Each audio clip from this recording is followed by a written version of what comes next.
नमस्कार दोस्तों, नॉलेज मंडली में आप सभी का स्वागत है। आपकी तैयारी को अनवरत जारी रखते हुए पोक्सो और पोस्ट पर आधारित क्वेश्चन सीरीज है जिसका नाम है सरिस्का सीरीज 9 आज हम करने वाले हैं। और ये क्वेश्चंस है आपके लिए बहुत ही इंपॉर्टेंट होने वाले हैं, जैसे कि principal, vice principal, PGT, TGT, PRT, librarian, DCAC, in KVS, NVS, EMRS और दूसरे एग्जामिनेशंस के लिए जैसे सीटेट, रीट और इसी प्रकार की दूसरी एग्जामिनेशंस के लिए भी पोक्सो या पोस्ट पर आधारित क्वेश्चन से आपकी परीक्षा में निश्चित रूप से पूछे जाएंगे। तो चलिए शुरू करते हैं। पोक्सो एंड पोस्ट पर आधारित क्वेश्चन सीरीज सरिस्का सीरीज 9 का पहला क्वेश्चन देख लेते हैं। 161 When did the Sexual Harassment of Women at Workplace Prevention Provision and Redressal Act 2013 POSH Act came into force in India? कार्यस्थल पर महिलाओं का यौन उत्पीड़न रोकथाम, निषेध और निवारण अधिनियम 2013, जिसको पोस अधिनियम शॉर्ट फॉर्म में कहते हैं, भारत में कब लागू हुआ? 8 मार्च 2013, 9 दिसंबर 2013, 22 अप्रैल 2013, 19 नवंबर 2013। तो कार्यस्थल पर महिलाओं का यौन उत्पीड़न रोकथाम, निषेध और निवारण के लिए जो अधिनियम आया था 2013 में, जिसको पोस एक्ट यानी कि पोस अधिनियम कहते हैं, वो कब से लागू हुआ था, कब से इम्प्लीमेंट हो गया था भारत में? सही उत्तर हमारा हो जाएगा बी, हो जाएगा 9 दिसंबर 2013। 9 दिसंबर 2013 से ये भारत में लागू हो गया था। और इसको शॉर्ट फॉर्म में क्या बोल रहे हैं? पोस एक्ट बोल रहे हैं। पोस्ट एक्ट है वो कई सारी परीक्षाओं के सिलेबस में होता है, जैसे कि KVS, NVS, D triple S B, UPSC, limited departmental examinations and limited departmental competitive examinations. आपके सिलेबस का कोई भी पार्ट छूटे नहीं, इसलिए नॉलेज मंडली ने चक्रवाती प्लान बनाया हुआ है, जिसमें सर्विस रूल्स है, एकेडमिक पार्ट और पेपर का जनरल पार्ट भी करवाया जा रहा है। अगर आपने चक्रवाती प्लान के वीडियो नहीं देखे हैं तो जरूर देखिए और अपनी सफलता को एक नई दिशा दीजिए। यहाँ पर सही उत्तर हो रहा है 9 दिसंबर 2013 से पोस एक्ट यानी कि कार्यस्थल पर महिलाओं का यौन उत्पीड़न रोकथाम, निषेध और निवारण अधिनियम 2013 है वो भारत में लागू हुआ था। अगला सवाल देख लेते हैं। 162 Sexual harassment results in violation of women's right to life and right to live with dignity under which article of the Constitution of India? यौन उत्पीड़न के परिणाम स्वरूप भारत के संविधान के किस अनुच्छेद के तहत महिलाओं के जीवन के अधिकार और सम्मान के साथ जीने के अधिकार का हनन होता है? तो भारतीय संविधान के द्वारा दिए गए कौन से आर्टिकल के तहत जीने के अधिकार, सम्मान के साथ जीने के अधिकार का हनन हो रहा है? ऑप्शन देख लेते हैं। Article 19, article 23, article 21, article 25। सही उत्तर हमारा हो जाएगा सी, आर्टिकल 21। यानी कि अनुच्छेद 21 के तहत क्या मिल रहा है? उसको जीवन जीने का अधिकार मिल रहा है, सम्मान के साथ में भारत में जीवन जीने का महिलाओं को अधिकार मिला हुआ है। परंतु अगर यौन उत्पीड़न हो जाता है तो अनुच्छेद 21 के तहत जो अधिकार महिलाओं को मिला है वो अधिकार का हनन होता है, उसका क्षरण होता है, सम्मान, डिग्निटी है उसकी खत्म होती है और जीवन जीने का हक है वो छिन जाता है। तो यौन उत्पीड़न है वो समाज की एक बहुत बड़ी बुराई है। ये किसका हनन कर रही है? ये हनन कर रही है आर्टिकल 21 का हनन कर रही है। सही उत्तर हमारा हो जाएगा सी, हो जाएगा। अगला सवाल देख लेते हैं। 163 When was the right to work with dignity and protection against sexual harassment a human right universally declared by international conventions and instruments ratified by the government of India? यौन उत्पीड़न के खिलाफ सम्मान और सुरक्षा के साथ काम करने का अधिकार अंतर्राष्ट्रीय सम्मेलनों और उपकरणों द्वारा सार्वभौमिक रूप से घोषित मानव अधिकार भारत सरकार द्वारा कब अनुमोदित किया गया था? बहुत ही इंपॉर्टेंट क्वेश्चन है।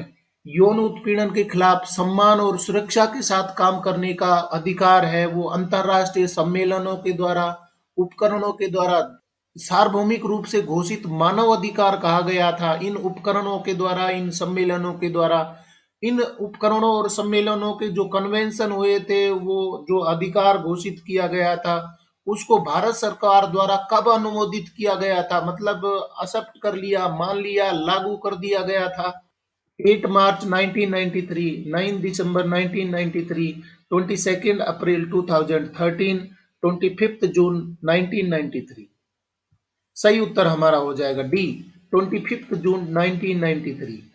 यानी कि 25 जून 1993 को ये जो अधिकार था, मानव अधिकार घोषित किया गया था, इसको लागू कर दिया गया था, भारत ने अपना लिया गया था। 25 जून 1993 से इसको अनुमोदित किया गया था। क्या था ये? अंतर्राष्ट्रीय सम्मेलनों और उपकरणों द्वारा घोषित मानव अधिकार है, जो 25 जून 1993 को भारत ने अंतर्राष्ट्रीय सम्मेलनों और उपकरणों द्वारा सार्वभौमिक रूप से घोषित मानव अधिकार को अपना लिया था। ये अधिकार किसके खिलाफ था? यौन उत्पीड़न के खिलाफ था और सुरक्षा के साथ काम करने के अधिकार था। तो इसको अपना लिया गया था 25 जून 1993 को। सही उत्तर हमारा हो जाएगा डी हो जाएगा। Move to question number 164। In which year the Sexual Harassment of Women at Workplace Prohibition and Prevention Act was enacted? कार्यस्थल पर महिलाओं का यौन उत्पीड़न निषेध और निवारण अधिनियम किस वर्ष लागू किया गया था? 64th year of the Republic of India, 75th year of the Republic of India, 54th year of the Republic of India, 65th year of the Republic of India। सही उत्तर क्या हो जाएगा? कार्यस्थल पर महिलाओं का यौन उत्पीड़न निषेध निवारण अधिनियम है, वो किस वर्ष लागू किया गया था भारत में? सही उत्तर हमारा हो जाएगा ए हो जाएगा। 64th year of the republic of India, यानी कि 64वें वर्ष में ये लागू हो गया था। भारत के संविधान के रिपब्लिक के 64वें वर्ष में, गणतंत्र दिवस के 64वें वर्ष में ये लागू हो गया था। सही उत्तर हमारा हो जाएगा ये हो जाएगा 64th year of the republic of India. नया सवाल देख लेते हैं 165। What is the name of the act that provides protection to women from sexual harassment? महिलाओं को यौन उत्पीड़न से सुरक्षा प्रदान करने वाले अधिनियम का क्या नाम है? साथियों, इस प्रकार के क्वेश्चंस भी पूछ लिए जाते हैं, सही नाम हमें पता होना चाहिए। और इस प्रकार के क्वेश्चंस हैं वो भर भर के पूछे गए थे पुरानी परीक्षा में, आगामी परीक्षा में भी पूछे जाएंगे। देख लेते हैं क्या सही नाम हो रहा है। The Protection of Children from Sexual Offences (POCSO Act, 2019), the Sexual Harassment of Women at Workplace Prevention, Prohibition and Redressal Act, 2013, the Protection of Children from Sexual Offences (POCSO Act, 2012), the Sexual Harassment of Women at Workplace Prevention, Prohibition and Redressal Act, 2019। तो what is the name of the act that provides protection to women from sexual harassment? तो महिलाओं के protection के लिए कौन सा कानून लागू किया गया था? सही उत्तर हमारा हो जाएगा बी हो जाएगा। The sexual harassment of women at work place prevention provision and redressal act 2013 है। इसको शॉर्ट फॉर्म में क्या बोलते हैं? पोस बोलते हैं। और पोस का फुल फॉर्म भी पूछ लिया जाता है। The sexual harassment of women at work place prevention provision and redressal act 2013 है। तो इस तरीके के क्वेश्चन है वो निश्चित रूप से पूछे जाएंगे। साथियों, पुरानी परीक्षा में ये क्वेश्चन है वो भर भर के पूछे गए थे, आगामी परीक्षा में भी पूछे जाएंगे। तो आपके लिए बहुत ही इंपॉर्टेंट होने वाला है। अगर क्वेश्चन पसंद आ रहे हैं तो लाइक बटन दबाइए। यहाँ पर सही उत्तर हो रहा है the sexual harassment of women at work place prevention provision and redressal act 2013। Move to question number 166। Sexual harassment results in violation of fundamental rights of equality of women under which article of the Constitution of India? यौन उत्पीड़न के परिणाम स्वरूप भारत के संविधान के किस अनुच्छेद के तहत महिलाओं के समानता के मौलिक अधिकारों का हनन होता है? Articles 14 to 15, article 23 to 24, article 29 to 30, article 25 to 28। तो सही उत्तर क्या हो जाएगा? यौन उत्पीड़न के परिणाम स्वरूप भारत के संविधान के किस अनुच्छेद के तहत महिलाओं के समानता के मौलिक अधिकारों का हनन होता है? सही उत्तर हमारा हो जाएगा ए, आर्टिकल्स 14 to 15।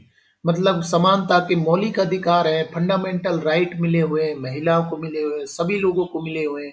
तो यौन उत्पीड़न अगर होता है, इन आर्टिकल्स का, इन अनुच्छेद का हनन हो जाएगा, इनका क्षरण हो जाएगा। सही उत्तर हमारा हो जाएगा ए हो जाएगा, articles 14 to 15। Question number 167। To what extent the Sexual Harassment of Women at Workplace Prevention, Prohibition and Redressal Act is applicable in India? कार्यस्थल पर महिलाओं का यौन उत्पीड़न रोकथाम, निषेध और निवारण अधिनियम कहाँ तक भारत में लागू है? Except Jammu and Kashmir, the whole of India except Jammu and Kashmir, the whole of India except union territory of Ladakh.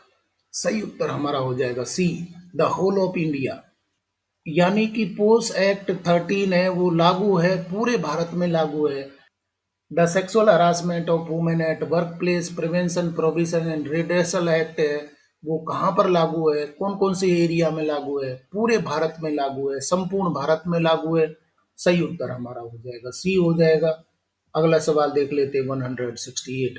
According to the POS Act 2013, domestic worker means a woman who is engaged on temporary, permanent, part-time basis directly or through any agency in domestic work for remuneration but does not include। पोस अधिनियम 2013 के अनुसार घरेलू कामगार का अर्थ है एक महिला जो पारिश्रमिक के लिए घरेलू काम में सीधे या किसी एजेंसी के माध्यम से अस्थायी, स्थायी, अंशकालिक आधार पर लगी हुई है, लेकिन इसमें शामिल नहीं है। बहुत ही इंपॉर्टेंट क्वेश्चन है, घरेलू कामगार पोस एक्ट के तहत किसको कहेंगे? यहाँ पर बताया गया है एक महिला जो पारिश्रमिक के लिए घरेलू काम में सीधे या किसी एजेंसी के माध्यम से अस्थायी या स्थायी अंशकालिक आधार पर लगी हुई है, लेकिन इसमें शामिल नहीं है। मतलब कि घरेलू कामगार में कौन शामिल नहीं है इनमें से? Daily wages employees, employees of NGOs, government employees, any member of the family of the employer. सही उत्तर हमारा हो जाएगा D, any member of the family of the employer. POSH act 2013 के अनुसार घरेलू कामगार में ये शामिल नहीं होगा any member of the family of the employer. मतलब कि जो एम्प्लॉयर का फैमिली मेंबर है, चाहे तो वो महिला हो, वो इसमें घरेलू कामगार में शामिल नहीं होगा। क्योंकि घर के अंदर जो परिवार होता है उसको घरेलू कामगार आप नहीं कह सकते। तो जो एम्प्लॉयर होता है उसके जो फैमिली मेंबर होते हैं उनको आप घरेलू कामगार की श्रेणी में नहीं रख सकते। किसके अनुसार? पोस अधिनियम 2013 के अनुसार। सही उत्तर यहाँ पर हो जाएगा D, any member of the family of the employer. अगला सवाल देखते हैं 169। What is the meaning of the employ as per POSH act 2013? POSH अधिनियम 2013 के अनुसार कर्मचारी का क्या अर्थ है? इस प्रकार के छोटे छोटे क्वेश्चन है वो ही पूछे जाते हैं, और नए प्रकार का कोई तरीका है तो आप प्लीज कमेंट करके बताइए। ऑप्शन देख लेते हैं। A person employed at a work place for any work on regular, temporary, ad hoc और daily wage basis, either directly or through an agent, including a contractor with or without the knowledge of the principal employer, whether for remuneration or not, or working on a voluntary basis। D option हो जाएगा, all options are correct. सही उत्तर हमारा होगा D, all options are correct. मतलब कि सभी ठीक हो जाएंगे। पोस्ट अधिनियम 2013 के अनुसार कर्मचारी किसको कहेंगे? ए person employed eight work place for any work on regular, temporary, ad hoc और डेली वेज बेसिस पर लगाया हुआ है तो उसको भी आप क्या बोलेंगे? कर्मचारी बोलेंगे। इधर डायरेक्टली और थ्रू ऑन एजेंट, मतलब कि या तो सीधा लगाया जाए तो भी उसको कर्मचारी बोलेंगे, या एजेंट के थ्रू लगाया है उसको भी आप कर्मचारी बोलेंगे, जिसमें कॉन्ट्रैक्टर शामिल हो सकता है एजेंट में। विद और without the knowledge of the principal employer, मतलब कि जो मुख्य नियोक्ता है उसके बारे में जानकारी नहीं हो, कॉन्ट्रैक्ट के द्वारा उसको कर्मचारी बनाया गया है, तो ये भी इसमें शामिल होगा, कर्मचारी में शामिल होगा। वेदर फॉर रिम्यूनरेशन और नॉट, मतलब कि उसको पारिश्रमिक मिल रहा है या नहीं मिल रहा है। और working on A voluntary basis, इसमें कर्मचारी किसको बोला है? अगर वो ऐच्छिक रूप से वॉलेंट्री बेसिस पर भी काम करने के लिए नियुक्त किया गया है तो भी आप इसको क्या बोलेंगे? कर्मचारी बोलेंगे। तो बहुत ही इंपॉर्टेंट क्वेश्चन है। क्वेश्चन का सही उत्तर हो जाएगा D, all options are correct. Question देख लेते हैं 170। Which of the following is included in sexual harassment? तो कुछ पॉइंट बताए गए हैं सेक्सुअल हरासमेंट में, कौन कौन से पॉइंट ठीक हो जाएंगे? Physical contact and advances, a demand और request for sexual favours, making sexually coloured remarks, showing pornography, any other unwelcome physical, verbal or non-verbal conduct of sexual nature।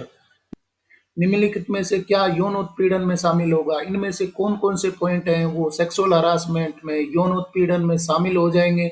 Option देख लेते हैं। First, second, third only, first, second, third, fourth and fifth, second, third, fourth and fifth only. Third, fourth and fifth only. Correct answer will be B, all. मतलब कि सभी point हैं वो sexual harassment के लिए, यौन उत्पीड़न के लिए ठीक हो जाएंगे। फिजिकल कॉन्टैक्ट एंड एडवांसेज हैं, ये भी शामिल होगा। ए डिमांड और रिक्वेस्ट फॉर सेक्सुअल फेवर, ये भी इसमें शामिल होगा। मेकिंग सेक्सुअली कलर्ड रिमार्क्स और शोविंग पोर्नोग्राफी, ये भी शामिल होगा। और फिफ्थ पॉइंट हो जाएगा any other unwelcome physical, verbal, non verbal conduct of sexual nature है, वो सभी किसमें शामिल हो जाएंगे, सेक्सुअल हरासमेंट में हो जाएंगे। सही उत्तर हमारा हो जाएगा बी हो जाएगा। पोक्सो और पोस एक्ट पर आधारित क्वेश्चन सीरीज सरिस्का सीरीज के कारवा को आगे बढ़ाते हुए नया सवाल देख लेते हैं 171। Work place includes as per the POSH act 2013। POSH act के अनुसार वर्क प्लेस किसको बोलेंगे, कुछ पॉइंट बताए गए हैं, इनमें से हमें ढूंढना है कि वर्क प्लेस में कौन कौन सी चीजें शामिल हो जाएंगी। पहला है any department, organisation, institution, office financed by government और the local authority, any private sector organization, institution, society, trust, non-governmental organization, NGO, hospitals or nursing homes, any sports institute, stadium, sports complex, any place visited by the employee during duty, a dwelling place or a house। तो work place में कौन कौन से शामिल होंगे, post अधिनियम 2013 के अनुसार कार्यस्थल में शामिल हो जाएंगे, इनमें से कौन कौन से पॉइंट ठीक हो जाएंगे। First, second and third only, first, third and fourth only, first, second, third and fourth, और सेकंड, थर्ड, फोर्थ ओनली। सही उत्तर हमारा क्या हो जाएगा, निश्चित रूप से आपको पता है पोस्ट एक्ट 2013 में हम कामगार देख चुके हैं और कर्मचारी देख चुके हैं। अब यहाँ पर डिफाइन किया गया है कि वर्क प्लेस क्या होगा। सेक्सुअल हरासमेंट भी हम देख चुके हैं कि कौन कौन से एक्ट है वो सेक्सुअल हरासमेंट में आते हैं पोस्ट एक्ट 2013 के अनुसार। तो वर्क प्लेस में कौन कौन से पॉइंट ठीक हो जाएंगे, सही उत्तर हमारा हो जाएगा सी हो जाएगा, first, second, third and fourth. मतलब कि सभी पॉइंट है वो ठीक हो जाएंगे। Any department, organisation, institute is financed by government और द लोकल अथॉरिटी, मतलब कि गवर्नमेंट के कोई भी डिपार्टमेंट है, ऑर्गेनाइजेशन है, इंस्टीट्यूट है, ऑफिस है, वो सभी वर्क प्लेस में शामिल होंगे। Any private sector organisation, institution, society, trust और एनजीओ हैं, ये भी इसी में शामिल होंगे, वर्क प्लेस में शामिल हो जाएंगे। हॉस्पिटल और नर्सिंग होम्स है, एनी स्पोर्ट्स इंस्टीट्यूशंस है या स्टेडियम है, स्पोर्ट कॉम्प्लेक्स है। और फोर्थ पॉइंट में बताया गया है any place visited by the employ during duty. Fourth point में बहुत ही इंपॉर्टेंट बात बताई गई है कि एम्प्लॉय जहां ड्यूटी के समय जाता है वो सभी स्थान क्या में शामिल हो जाएंगे, वर्क प्लेस में शामिल हो जाएंगे। ए ड्वेलिंग प्लेस और हाउस, मतलब कि अगर घर पर जाना पड़ता है कार्य करने के लिए, कोई स्थान है, ऑफिस है या किसी भी स्थान पर जाना पड़ता है, घर पर जाना पड़ता है, तो उसको भी आप क्या बोलेंगे, वर्क प्लेस बोलेंगे। क्योंकि कर्मचारी है तो उसको अगर कोई काम के लिए किसी के घर जाना पड़ता है, किसी स्थान पर जाना पड़ता है, तो सभी स्थान है किस में आ जाएंगे, वर्क प्लेस की श्रेणी में आ जाएंगे। सही उत्तर हमारा हो जाएगा सी हो जाएगा, first, second, third and fourth all are the work place as per POSH act 2013। Question देख लेते हैं 172।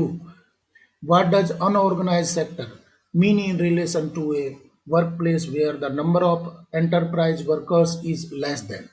पोस्ट अधिनियम 2013 के अनुसार कार्यस्थल के संबंध में असंगठित क्षेत्र का क्या अर्थ है जहां उद्यम श्रमिकों की संख्या डैश से कम है। 20 मेंबर्स, 30 मेंबर्स, 10 मेंबर्स, 50 मेंबर्स। तो पोस्ट अधिनियम 2013 के अनुसार कार्यस्थल के संबंध में अनऑर्गेनाइज सेक्टर यानी कि असंगठित क्षेत्र का क्या अर्थ है जहां पर श्रमिकों की संख्या है कितने से कम होगी, तो आप उसको क्या बोलेंगे, अनऑर्गेनाइज सेक्टर बोलेंगे या असंगठित क्षेत्र बोलेंगे। सही उत्तर हमारा हो जाएगा सी हो जाएगा, 10 मेंबर्स। यहाँ पर क्या आ जाएगा, 10 मेंबर्स से कम है तो उसको आप क्या बोलेंगे, असंगठित क्षेत्र बोलेंगे या अनऑर्गेनाइज सेक्टर बोलेंगे। सही उत्तर हो जाएगा सी हो जाएगा। क्वेश्चन देख लेते हैं 173। What is the provision of punishment under subsection 1 of section 14 of the POCSO Amendment Act 2019? Whoever uses a child or children for pornographic purposes। POCSO संशोधन अधिनियम 2019 की धारा 14 के उपधारा 1 के तहत जो कोई भी बच्चे या बच्चों का अश्लील इस्तेमाल करता है तो सजा का क्या प्रावधान है। पोक्सो एक्ट 2012 में अमेंडमेंट किए गए थे 2019 में, और क्या अमेंडमेंट किए गए थे ये भी हम चर्चा कर रहे हैं। ऑप्शन देख लेते हैं। Not less than 5 years in the event of second और subsequent convention, not less than 7 years, also liable to fine in both cases, और डी ऑप्शन हो जाएगा ऑल दी अबव। सही उत्तर हमारा होगा डी, ऑल दी अबव। मतलब कि सभी ऑप्शन है वो ठीक हो जाएंगे। पोक्सो अधिनियम 2019 की धारा 14 की उपधारा 1 के तहत जो कोई भी बच्चे या बच्चों का अश्लील इस्तेमाल करता है तो सजा का क्या प्रावधान रखा गया है। सभी सजाएं हैं वो दी जा सकती हैं। पहला है नॉट लेस देन 5 years, अगर बच्चे को पोर्नोग्राफिक पर्पजेज में यूज किया जा रहा है तो कम से कम 5 साल की सजा होगी। और बी में बताया गया in the event of second और subsequent convention not less than 7 years, अगर इस प्रकार की घटनाएं वो अगली बार भी करता है, लगातार करता है, तो कम से कम 7 साल की सजा होगी। और सी में बताया गया है also liable to fine in both cases, मतलब कि कम से कम 5 साल की सजा होगी और लगातार अगली बार भी ऐसी घटना करता है तो 7 साल की कम से कम सजा होगी। और साथ में ही फाइन लगाया जा सकता है और दोनों ही दिए जा सकते हैं दोनों केसेस में। सही उत्तर हमारा हो जाएगा डी, हो जाएगा ऑल दी अबव। यार क्वेश्चन पसंद आ रहे हैं तो अपने दोस्तों को जरूर बताइए। अगला सवाल देख लेते हैं 174। Subsection 2 was added to Section 14 of the POCSO Amendment Act 2019. POCSO Amendment Act 2019 में सबसेक्शन 2 जोड़ा गया है। कौन से सेक्शन में? 14 में जोड़ा गया है। उसके बारे में कुछ पॉइंट बताए गए हैं, कौन से ठीक हो जाएंगे। However, using a child or children for pornographic purposes under subsection 1 commits an offence referred to in Section 3 or Section 5 or Section 7 or Section 9 by directly participating in such pornographic acts. Second है he she shall be punished for the said offences also under section 4, section 6, section 8 and section 10 respectively. और third point बताया गया है in addition to the punishment provided in subsection first. POCSO संशोधन अधिनियम 2019 की धारा 14 में उपधारा 2 को जोड़ा गया है। तो कौन कौन से पॉइंट है इसमें ठीक हो जाएंगे। ऑप्शन देख लेते हैं। First and second only, first and third only, first second and third, और डी ऑप्शन हो जाएगा सेकंड एंड थर्ड ओनली। सही उत्तर होगा हमारा सी, फर्स्ट सेकंड एंड थर्ड तीनों पॉइंट है वो ठीक हो जाएंगे। सब सेक्शन 2 जोड़ा गया किसमें? सेक्शन 14 में जोड़ा गया है। कब जोड़ा था? पोक्सो अमेंडमेंट एक्ट 2019 का जो हुआ था अमेंडमेंट, उसमें जोड़े गए थे। और कौन कौन सी बातें हैं इसमें सब सेक्शन 2 में बताई गई है।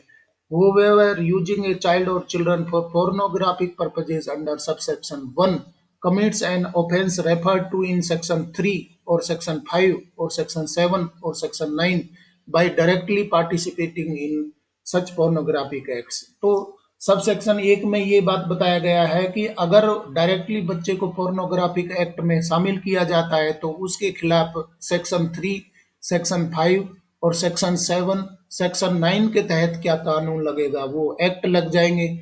और साथ में सेकंड पॉइंट में बताया गया है he she shall be punished for the said offences also under section 4, section 6, section 8 and section 10। तो यहाँ पर बताया गया है सेक्शन 3 है वो डिफाइन किया गया है। इससे पहले वाले वीडियोज में हम देख चुके हैं कि किस प्रकार के ऑफेंसेज है वो बताए गए हैं सेक्शन में। और सेक्शन 3 के जो पनिशमेंट है उसका प्रावधान किया गया 4 में। सेक्शन 5 में कोई अपराध होता है तो उसका सजा है वो रखी गई है 6 में। सेक्शन 7 के तहत कोई अपराध आता है तो 8 में पनिशमेंट का प्रावधान है। और सेक्शन 9 में कोई एक्ट आता है, इस प्रकार का कृत्य आता है तो 10 में सजा का प्रावधान है। तो यहाँ पर बहुत ही स्पष्ट बता दिया गया है कि किस प्रकार का अपराध है, उसके लिए सेक्शन बनाए गए हैं और अगले सेक्शन में पनिशमेंट का प्रावधान किया गया है। तो ये बताया गया है कि जिस प्रकार का कृत्य है, अपराध है, उसको उसी प्रकार की सजा का प्रावधान किया गया है। और थर्ड में बताया गया है in addition to the punishment provided in sub section 1, ये बताया गया है कि जो सब सेक्शन 1 में जो पनिशमेंट का प्रावधान है इसके अलावा सेक्शन 2 में बताया गया है कि अगर ये कृत्य इन सेक्शन में आता है तो जो सजा के प्रावधान के लिए सेक्शन बनाए गए उनके तहत उनको सजा मिल सकती है। सही उत्तर हमारा हो जाएगा सी, हो जाएगा फर्स्ट सेकेंड एंड थर्ड सभी है वो ठीक हो जाएंगे। किसके बारे में? सब सेक्शन 2 के बारे में, जो कि लागू किए गए हैं, ऐड किए गए सेक्शन 14 में। कब? ये अमेंडमेंट 2019 के तहत किए गए हैं। नया सवाल देख लेते 175। एनी पर्सन हु स्टोर्स और possesses pornographic material in any form involving a child but fails to delete or destroy or report the designated authority with an intention to share or transmit child pornography, how much fine has been provisioned in subsection 1 of section 15 of the POCSO Amendment Act 2019? यदि बाल pornography सामग्री रखने वाला कोई व्यक्ति इसे नष्ट या हटाने या नामित प्राधिकारी को रिपोर्ट करने में विफल रहता है, या जहां चाइल्ड पोर्नोग्राफी को साझा या प्रसारित करने का इरादा हो, तो पोक्सो संशोधन अधिनियम 2019 की धारा 15 की उपधारा 1 में कितने जुर्माने का प्रावधान किया गया है? बहुत ही जहर क्वेश्चन है। बाल पोर्नोग्राफी सामग्री रखने वाला कोई व्यक्ति इसे नष्ट या हटाता नहीं है, या नामित प्राधिकारी को जो पोर्नोग्राफिक मटेरियल है उसको नामित अधिकारी को नहीं रिपोर्ट करता है, विफल रहता है, या उसका इरादा ऐसा है कि चाइल्ड पोर्नोग्राफी को साझा या प्रसारित करना वो चाहता है, तो पोक्सो संशोधन अधिनियम 2000 की धारा 15 की उपधारा 1 में कितने जुर्माने का प्रावधान किया गया है? Not less than 5,000 rupees in the event of second or subsequent offence shall not be less than 10,000, both A and B, और डी ऑप्शन हो जाएगा ओनली ए। सही उत्तर हमारा होगा सी, बोथ ए एंड बी। मतलब कि कोई व्यक्ति के पास में पोर्नोग्राफिक सामग्री है जिसमें बच्चा शामिल है, उसको ना तो वो नष्ट करता है, ना हटाता है, या ना नियमित अधिकारी है उसको रिपोर्ट भी नहीं करता है, और वो इस प्रकार की इच्छा रखता है कि इसको शेयर किया जाएगा, प्रसारित किया जाएगा, तो उसके खिलाफ धारा 15 की उपधारा 1 में सजा का प्रावधान रखा गया है। अगर वो ऐसा करता है, अपने पास में कोई पोर्नोग्राफिक मटेरियल रखता है, तो 5,000 रुपये का उसको दंड दिया जा सकता है, आर्थिक दंड दिया जा सकता है। और अगली बार भी वो ऐसा करता है, मतलब कि कंटिन्यूएशन में इस प्रकार की घटना करता है, तो अगली बार कम से कम सजा का कितना प्रावधान रखा गया है? 10,000 रखा गया है। आपको समझना होगा कि ये अपराध उसने नहीं किया है, सिर्फ उसके पास में वो कंटेंट है, वो मटेरियल है, तो वो स्टोर करने पर भी उसको सजा का प्रावधान रखा हुआ है। उसका कोई गलती नहीं है, उसका कोई अपराध नहीं है, परंतु यहाँ पर ये बात बताई गई है कि उसका इन्वॉल्वमेंट नहीं होने के बावजूद भी बच्चे को डिफेम करने के लिए, या उसके उद्देश्य हैं वो बदल रहे हैं, वो रिपोर्ट भी नहीं कर रहा है, उसको डिलीट भी नहीं कर रहा है, बाई चांस वो सोशल मीडिया के द्वारा उसके पास में आ गया, तो वो उसको नष्ट नहीं करता है, तो 5,000 रुपये का दंड उसको मिलेगा। और अगली बार भी ऐसा करता है, फिर भी वो बार बार ऐसा गलती करता है, तो उसको 10,000 की सजा का प्रावधान रखा गया है। बहुत ही इंपॉर्टेंट बात बताई गई है। पोक्सो एक्ट में हम चर्चा कर चुके हैं कि अपराध करने वाले को तो सजा मिलेगी मिलेगी, परंतु अगर रिपोर्ट नहीं करता है तो उसको सजा का प्रावधान रखा गया है। और कोई कंटेंट रखता है, कोई पोर्नोग्राफिक मटेरियल रखता है, बच्चे से संबंधित कोई इस प्रकार की चीजें रखता है, तो भी उसको सजा का प्रावधान है। यहाँ पर 5,000 रुपये, 10,000 रुपये की उसको सजा दी जा सकती है। सही उत्तर हमारा हो जाएगा सी, हो जाएगा both A and B. Question देख लेते हैं 176। What is the punishment for any person who stores or possesses pornographic material in any form involving a child for transmitting or propagating or displaying or distributing in any manner at any time? किसी भी रूप में प्रसारण या प्रचार या प्रदर्शन या वितरण के उद्देश्य से किसी बच्चे को शामिल करने वाली अश्लील सामग्री के भंडारण करने पर क्या सजा मिलेगी? Punishment with imprisonment of either description which may extend to 3 years, or with fine, or both. Not less than 7 years, not less than 5 years, not less than 10 years. Question में बताया गया है कि किसी भी रूप में प्रसारण, प्रचार, प्रदर्शन, वितरण के उद्देश्य से किसी बच्चे को शामिल करने वाली अश्लील सामग्री के भंडारण करने पर क्या सजा का प्रावधान है? सही उत्तर हमारा हो जाएगा ए, हो जाएगा punishment with imprisonment of either description विच में एक्सटेंड टू 3 years, और विद फाइन, और विद बोथ। मतलब कि सजा का प्रावधान रखा गया है। वो अश्लील सामग्री को प्रसारित करना चाहता है, प्रचार करना चाहता है, प्रदर्शित करना चाहता है, वितरण करना चाहता है, तो उसके भंडारण करने पर क्या होगा? सजा का प्रावधान रखा गया है। सजा निश्चित रूप से मिलेगी, जिसको 3 साल तक बढ़ाया जा सकता है, फाइन भी लगाया जा सकता है, दोनों ही सजाएं मिल सकती हैं।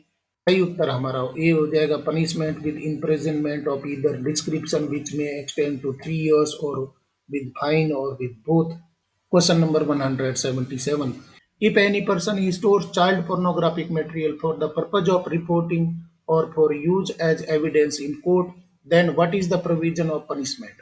यदि कोई व्यक्ति बाल अश्लील सामग्री को न्यायालय में रिपोर्ट करने या साक्ष्य के रूप में प्रयोग करने के उद्देश्य से संग्रहित करता है, तो दंड का क्या प्रावधान है? Same as section 15(2). If he has stored child pornographic material, then he will get the same punishment. He will not get any punishment because his objective is different। और डी ऑप्शन हो जाएगा नॉट लेस देन 10 years। सही उत्तर हमारा होगा C. He will not get any punishment because his objective is different. यहाँ पर बताया गया है, इससे पहले वाले क्वेश्चन में हम देख चुके हैं कि अगर स्टोर करता है, शेयर करता है, तो उन मामलों में सजा का प्रावधान किया गया है, परंतु यहाँ मायने बदल गए हैं। यदि कोई व्यक्ति बाल अश्लील सामग्री को न्यायालय में रिपोर्ट करने के लिए या साक्ष्य के रूप में काम लेता है, स्टोर करता है, तो कोई दंड का प्रावधान नहीं रखा गया है। उसको किसी भी प्रकार का पनिशमेंट नहीं दिया जाएगा, क्योंकि यहाँ तात्पर्य है वो अलग है। वो रिपोर्ट करना चाहता है या साक्ष्य के रूप में अपने पास में स्टोर करना चाहता है, तो उसको किसी भी प्रकार का पनिशमेंट नहीं मिलेगा। सही उत्तर हमारा हो जाएगा सी हो जाएगा। He will not get any punishment because his objective is different. क्योंकि उसके उद्देश्य अलग है। वो बाल अश्लील सामग्री है, उसको रिपोर्ट करने के लिए, न्यायालय में रिपोर्ट करने के लिए या साक्ष्य के लिए रखे हुए हैं, तो कोई पनिशमेंट है उसको नहीं मिलेगा। सही उत्तर हमारा सी हो जाएगा। He will not get any punishment because his objective is different. अगला सवाल देख लेते हैं 178। As per section 3 of the POSH act 2013, any act done to any women at the work place shall be considered as sexual harassment except one. बिल्कुल जहर question है। POCSO अधिनियम 2013 की धारा 3 के अनुसार कार्यस्थल पर किसी भी महिला के साथ किया गया कोई भी कार्य यौन उत्पीड़न माना जाएगा, सिवाय एक को छोड़ करके। कौन सा है जिसके तहत वो सेक्सुअल हरासमेंट में नहीं कार्रवाई आएगी, बाकी सभी आएंगे। ऑप्शन देख लेते हैं। Promise of preferential treatment in her employment, threat of detrimental treatment in her employment, interfering with her work और helping him to adjust to the work environment, threat about her present और future employment status, और humiliating treatment likely to affect her health और safety. इनमें से कौन से act हैं वो पोस्ट एक्ट 2013 के तहत सेक्सुअल हरासमेंट की श्रेणी में आएंगे, परंतु एक इनमें से सेक्सुअल हरासमेंट की श्रेणी में नहीं आएगा। सही उत्तर हमारा हो जाएगा सी हो जाएगा। इंटरफेयरिंग विद हर और helping him to adjust to the work environment, यानी कि महिला के काम में हाथ बटाना, उसको एडजस्ट होने में मदद करना, ये सेक्सुअल हरासमेंट की श्रेणी में नहीं आता है। बाकी सभी कृत्य हैं सेक्सुअल हरासमेंट में आते हैं। Promise of preferential treatment in her employment, मतलब कि उसको ऐसा प्रॉमिस किया जाएगा, वादा किया जाता है कि आपको प्रमोशन दे दिया जाएगा, आपको कम काम करना पड़ेगा। और बी में बताया गया threat of detrimental treatment in her employment, मतलब कि ऐसी धमकी उसको दी जाएगी, उसको डराया जाएगा कि नौकरी छुड़ा देंगे, आपको नौकरी से निकाल देंगे। इस प्रकार के अगर थ्रेट देते हैं तो भी सेक्सुअल हरासमेंट में आते हैं। और डी में बताया गया थ्रेट अबाउट हर प्रेजेंट और फ्यूचर एम्प्लॉयमेंट स्टेटस, की आपको कार्य से निष्कासित कर दिया जाएगा, नौकरी से निष्कासित कर दिया जाएगा। ऐसी धमकी अगर मिलती है तो भी सेक्सुअल हरासमेंट में आएगा। और ई में बताया गया है humiliating treatment like to affect her health और सेफ्टी, मतलब खतरे उसको दिखाए जाए, उसको डराया जाए, धमकाया जाए, तो ये सभी सेक्सुअल हरासमेंट में आते हैं पोस्ट एक्ट 2013 के अनुसार। परंतु उसके काम में मदद करना, उसको सहायता करना, एडजस्ट करना, ये सेक्सुअल हरासमेंट की श्रेणी में नहीं आता। सही उत्तर हमारा हो जाएगा सी हो जाएगा। इंटरफेयरिंग विद हर वर्क और helping him to adjust to the work environment. अगला सवाल देख लेते हैं 179।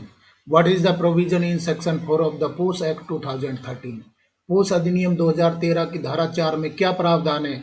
द चेयरपर्सन और members of the local committee, constitution of internal complaints committee, prevention of sexual harassment, composition, tenure and other terms and conditions of ICC.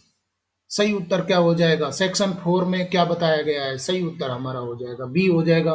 Constitution of internal complaint committee, मतलब कि ICC बनाने के लिए ये प्रावधान बताया गया है। सेक्शन 4 में बताया गया है कि इंटरनल कंप्लेंट कमेटी है वो किस प्रकार से तैयार होगी, कौन कौन मेंबर होंगे, इस बारे में बताया गया, सेक्शन 4 में बताया गया है। सही उत्तर हमारा हो जाएगा बी हो जाएगा, constitution of internal complaint committee. और साथियों देख लेते हैं पोक्सो एक्ट और पोस एक्ट 2013 पर आधारित क्वेश्चन सीरीज, सरिस का सीरीज 9 का अंतिम question 180। What is the full form of ICC under section 4 of the POSH act 2013? POSH अधिनियम 2013 की धारा 4 के तहत आईसीसी का विस्तृत रूप क्या है? Internal complaints committee, internal constitution committee, internal constitution commission, Indian constitution commission. तो आईसीसी का फुल फॉर्म क्या हो रहा है, इस प्रकार के छोटे छोटे क्वेश्चन हैं वो भी पूछ लिए जाते हैं। सही उत्तर यहाँ पर हो जाएगा, ये हो जाएगा इंटरनल कंप्लेंट्स कमेटी है वो बनाई जाएगी, आईसीसी बनाई जाएगी। और आईसीसी किस मामले को सुनेगी, पोस एक्ट के तहत कोई सेक्सुअल हरासमेंट हुआ है वर्क प्लेस पर महिला का, तो उसको सुना जाएगा, उसके बारे में चर्चाएं की जाएंगी और रिकमेंडेशन दी जाएंगी। सही उत्तर हमारा हो जाएगा, ये हो जाएगा इंटरनल कंप्लेंट्स कमेटी। इस तरीके से फ्रेंड्स पोक्सो एक्ट 2012 और 2019 में क्या अमेंडमेंट हुए थे, साथ में पोस एक्ट 2013 पर आधारित क्वेश्चन सीरीज सरिस का सीरीज 9 के अंतिम क्वेश्चन तक हम पहुंच गए। अगर पहले वाले क्वेश्चंस आपने नहीं देखे तो जरूर देखिए, क्योंकि ये सभी क्वेश्चंस है आपके लिए बहुत ही इंपॉर्टेंट होने वाले हैं। साथियों, नॉलेज मंडली ने आपके सिलेबस को चारों ओर से घेरने के लिए चक्रवाती प्लान बनाया हुआ है, जिसमें सर्विस रूल्स है, एकेडमिक पार्ट और पेपर के जनरल पार्ट भी करवाए जा रहे हैं। अगर आपने चक्रवाती प्लान के वीडियो नहीं देखे हैं तो जरूर देखिए और अपने सिलेक्शन को एक नई दिशा दीजिए। डियर फ्रेंड्स, आज के क्वेश्चन पसंद आए तो लाइक शेयर करें और चैनल को सब्सक्राइब करना तो जरूरी है, क्योंकि नॉलेज मंडली is the right choice. Thank you very much.